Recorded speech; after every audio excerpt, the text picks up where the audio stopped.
대통령의 대선 공약인 미래 모빌리티 선도도시 조성을 위해 반드시 필요한 미래차 국가산단 발표가 임박했습니다.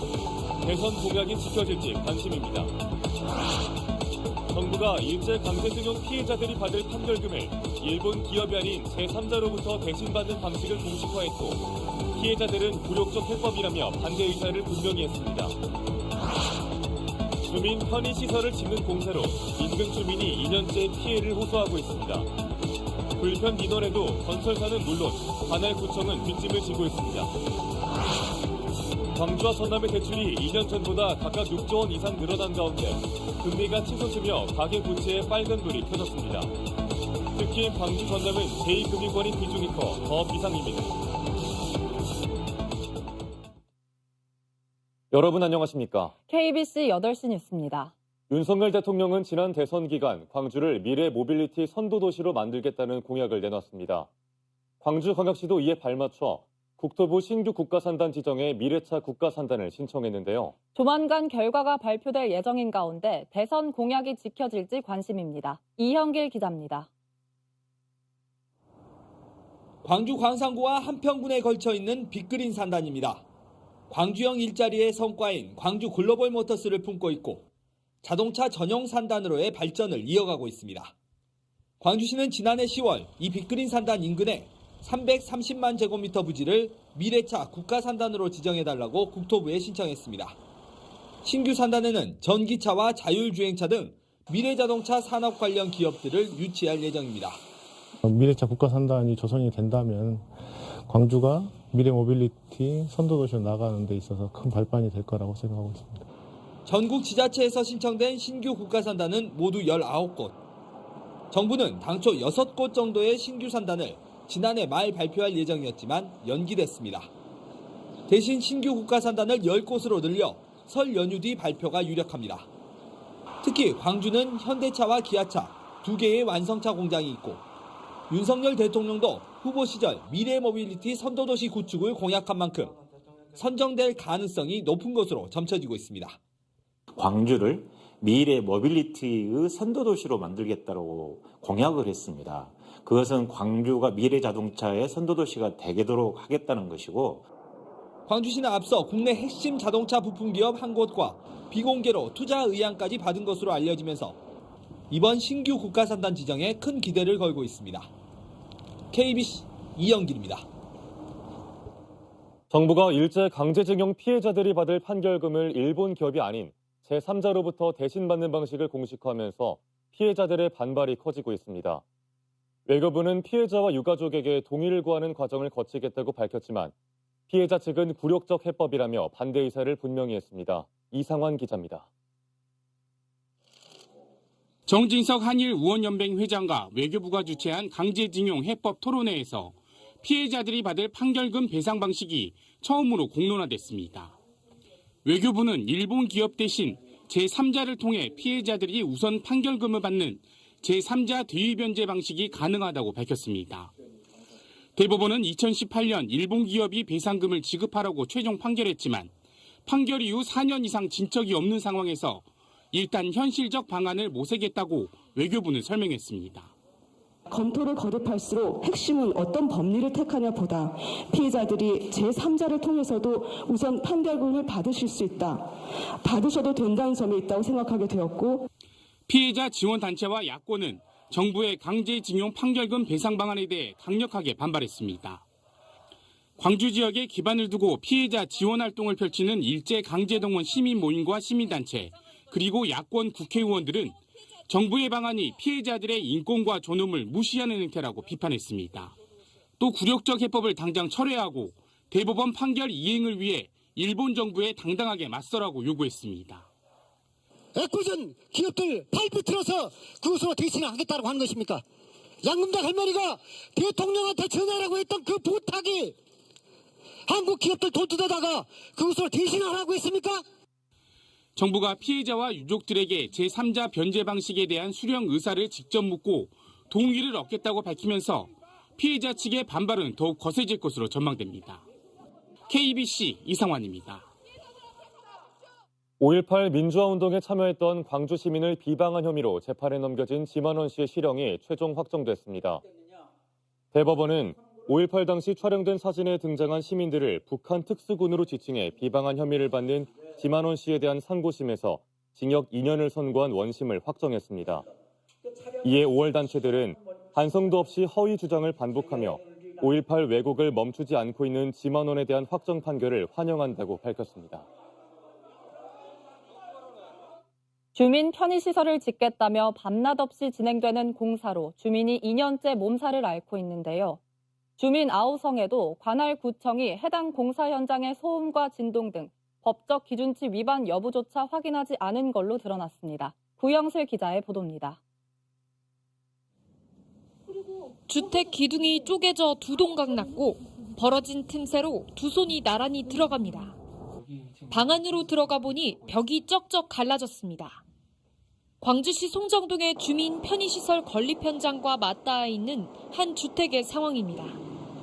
가까운 곳인데 바로 담벼락 옆인데 진동과 소음이 어마어마해가지고 그 주말에도 쿵쿵 내려 찢는데 그 불안감이 얼마나. 지난 2021년부터 주말을 비롯해 밤낮 없이 무리하게 진행된 공사 소음과 진동에 해당 주민은 수면장애와 우울증까지 겪고 있다고 호소합니다. 피해를 호소하는 주민들이 거주하는 주택 안으로 들어와 봤습니다. 위에서 내려다보니 이렇게 슬레이트 판넬 단 한 장만을 사이에 두고 공사가 진행되고 있는 상황입니다. 피해에 시달리던 주민은 광산구청에 수차례 민원을 제기했지만 구청은 2년째 소음과 진동 측정조차 하지 않았습니다. 법적 기준치 위반 여부도 확인하지 않아 관할구청이 관리에 소홀했다는 지적도 나옵니다. 광산구청은 추후 소음과 진동 측정에 나설 계획이며 공사로 인한 균열은 전문가의 현장 조사를 거쳐 보수하겠다는 입장입니다. 법적 기준이 맞는지 그 부분을 확인한 다음에 기준 초과 시에 행정 조치를 하는 상황입니다. 담당하고 수시로 현장 확인하면서 측정하도록 하겠습니다. 공사로 인해 생기는 2차적인 문제들은 해결하도록 하겠습니다. 건물 철거부터 기반 공사까지 2년 동안 피해를 견뎌왔지만 주민들은 시설 완공까지 7개월가량을 더 고통 속에 보내야 합니다. KBC 구영슬입니다. 순천만 자버월드가 경영 악화를 이유로 노동자를 해고한 것은 부당하다는 전남지방노동위원회의 판단이 나왔습니다. 직업체험관인 순천만 자버월드는 지난해 코로나19 여파로 경영 상황이 악화됐다며 노동자 20여 명에게 해고를 통보하고 이 중 6명에 대한 근로계약을 해지했습니다. 이에 해당 노동자와 노동단체들은 강하게 반발하며 해고 취소와 순천시의 엄격한 관리 감독을 주장하는 집회를 열어왔습니다. 전남 완도군 인근 해상에서 1,500톤 화물선이 침수되는 사고가 났지만 인명, 해양 오염 피해는 발생하지 않았습니다. 오늘 새벽 0시 20분쯤 전남 완도군 소안면 횡간도 인근 해상에서 화물선 발전기가 고장나 침수가 발생했다는 신고가 완도 해양경찰서에 접수됐습니다. 해경은 신고 직후 경비함정과 구조대를 급파해 승선원 9명을 대피시켰으며 긴급 조치를 마친 뒤 오전 11시쯤 해당 선박을 완도항으로 입항시켰습니다. 고금리 시대에 이른바 영끌족 등 대출자들의 이자 부담이 커지고 있습니다. 광주 전남의 경우 시중은행보다 금리가 높은 단위조합 등에 대한 의존도가 높은 상황에서 취약 차주 비율과 연체율 등 각종 지표에 빨간불이 켜지고 있습니다. 정경원 기자의 보도입니다. 지난해 6월 말 기준 광주 지역 가계부채는 47조 8천억 원, 전남은 46조 5천억 원입니다. 2019년보다 각각 6조 원 이상 늘어난 겁니다. 이런 상황에서 대출금리가 가파르게 상승하며 가계부채 위험을 키우고 있는데요. 특히 광주 전남의 경우 단위조합이나 상호저축은행 등 비은행 예금 취급기관에 대한 의존도가 높은 것이 부담이 될 수 있다는 우려가 나오고 있습니다. 대출금리가 예금은행보다 높은 데다 변동금리 비중이 90%가 넘기 때문인데요. 광주는 가계대출의 30%, 전남은 50% 정도가 비은행 예금기관에 몰려있는 상황입니다. 각종 지표에도 빨간불이 들어오고 있습니다.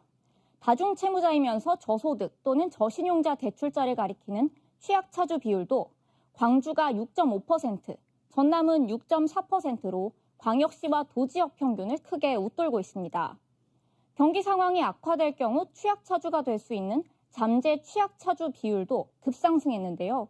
광주의 경우 소득이 낮은 30대 이하 청년층의 비중이 40%에 달했습니다.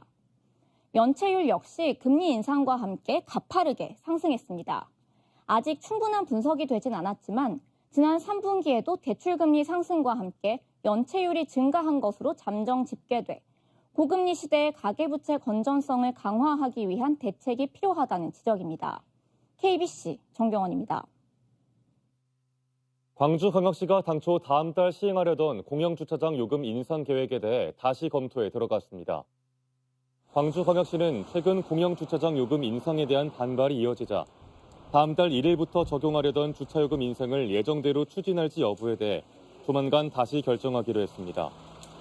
앞서 광주광역시는 대중교통이 편리한 1급지 기준 공영주차장 요금을 시간당 1,400원에서 2,000원으로 인상하기로 했습니다. 올해 설 차례상 차림 비용이 지난해와 비슷한 31만 원 선으로 나타났습니다. 한국농수산식품유통공사가 전국 17개 전통시장과 27개 대형 유통업체를 대상으로 지난 10일 기준 올해 설 차례상 차림 평균 비용을 조사한 결과 지난해 대비 0.4% 하락한 31만 259원이었습니다. 품목별로는 사과와 배 등 과일류와 배추의 가격 하락폭이 컸던 반면 시금치, 고사리, 도라지 등 나물류와 밀가루, 게맛살, 약과 등 가공식품 가격은 상승한 걸로 조사됐습니다. 심각한 가뭄을 겪고 있는 광주 전남 지역에 내일까지 최대 80mm의 비가 예보되면서 가뭄 해갈에 대한 기대가 높아지고 있습니다.